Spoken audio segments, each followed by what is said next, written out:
आइए ललन टॉप अड्डे में मुलाकात करिए हमसे और सितारों के संग करिए सत्संग आमने सामने। 18, 19 और 20 नवंबर मेजर ध्यानचंद नेशनल स्टेडियम नई दिल्ली। रजिस्ट्रेशन फ्री है ललन टॉप ऐप पर। वो इस फॉर्मेट T20I के सबसे बड़े हिटर हैं। वो अपने कॉन्फिडेंस को एंजॉय करते हैं। उनके जैसे प्लेयर का होना काफी अच्छी बात है। वो गेंदबाजी कर सकते हैं, वो बल्लेबाजी कर सकते हैं और वो फील्डिंग भी कर सकते हैं। यूसुफ पठान बड़ौदा का वो खिलाड़ी जिसके सबसे ज्यादा फैंस बंगाल और राजस्थान में हैं। इन दो राज्यों में ज्यादा इसलिए क्योंकि IPL के सबसे पहले एडिशन में यूसुफ ने राजस्थान को और फिर 2 बार KKR को चैंपियन बनाया। यूसुफ ने टीम के लिए खूब विस्फोटक पारियां खेली, विकेट्स निकाले, फाइनल मुकाबलों में परफॉर्म भी किया। तभी तो साल 2015 में वसीम अकरम ने उनके लिए ये जो हमने सबसे पहले बताई वो बातें कही थी।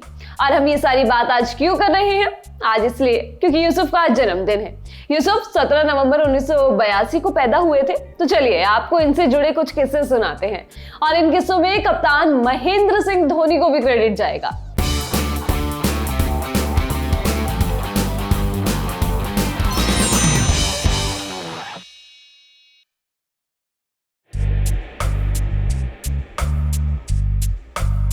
ये किस्सा साल 2008 का है जो कि मोहम्मद कैफ ने शेन वॉर्न के जाने पर स्पोर्ट्स कीड़ा को सुनाया था।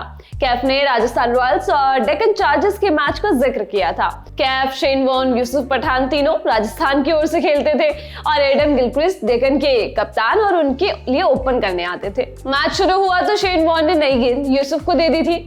इसके बारे में बताते हुए कैफ बोले, जब हम डेक्कन चार्जर्स के खिलाफ खेलने गए तो वॉर्न ने गिलक्रिस्ट के सामने नई गेंद यूसुफ पठान को दे दी। मैं शॉक्ड हो गया, बॉस यूसुफ पठान कैसे गेंदबाजी कर रहे हैं? लेकिन वॉर्न गिलक्रिस्ट को बहुत अच्छे से जानते थे। वो जानते थे कि गिलक्रिस्ट को फास्ट बॉल पसंद है मगर शायद ऑफ स्पिन के सामने स्ट्रगल करे। यूसुफ साल 2008 से लेकर 2010 तक राजस्थान के खेमे में रहे थे। पहले एडिशन के फाइनल मैच में उन्होंने टीम के लिए मैच जिताने वाली 56 रन की पारी खेली थी। लेकिन क्या आप जानते हैं इस एडिशन में एक दफा शेन वॉर्न ने यूसुफ को सजा दी थी। दरअसल हुआ ये कि रविंद्र जडेजा और पठान समेत टीम के कुछ खिलाड़ी शेन वॉर्न की पूल सेशन की बात समझ नहीं पाए थे और फिर उन्हें इसका नुकसान उठाना पड़ा। इस किस्से के बारे में बताते हुए क्रिक क्रैकर से यूसुफ ने कहा, मुझे नहीं याद कि उन्होंने हमें किसी प्रैक्टिस सेशन को मिस करने के लिए सजा दी हो, लेकिन गलतफहमी के कारण हमने एक पूल सेशन मिस कर दिया था। जैसे ही हम होटल पहुंचने वाले थे तब मुझसे, जडेजा से और अन्य अंतरराष्ट्रीय क्रिकेटर से उन्होंने सजा के तौर पर होटल तक पैदल आने को कहा। वर्ल्ड कप टीम इंडिया ने इन टोटल कुल 3 वर्ल्ड कप ट्रॉफी जीती है, 2 वनडे और 1 T20 फॉर्मेट वाली। और वर्ल्ड कप में हमारी टीम कितनी पुरानी सोच में चली जाती है ये तो हम सबको पता ही है।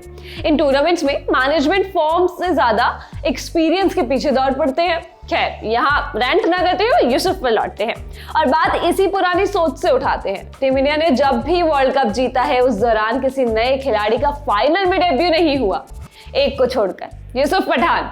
ये रिस्क महेंद्र सिंह धोनी ने लिया था और वो भी 2007 T20 वर्ल्ड कप के फाइनल मैच में जो कि इंडिया और पाकिस्तान के बीच हुआ था। इस मुकाबले में यूसुफ ने इंडिया के लिए ओपनिंग की। इंडिया वर्सेस पाक मैच में दोनों देशों की सांसें ऊपर नीचे होती है। वैसे तो यूसुफ कहते हैं कि उनका कॉन्फिडेंस हाई रहता है, लेकिन शायद इस मैच की शुरुआत में उनका कॉन्फिडेंस भी हिला ही होगा और बची खुची कसर पहली गेंद ने पूरी कर दी होगी जब वो शोएब मलिक के हाथों रन आउट होने से बचे। उसके बाद यूसुफ बैक टू यूसुफ हुए।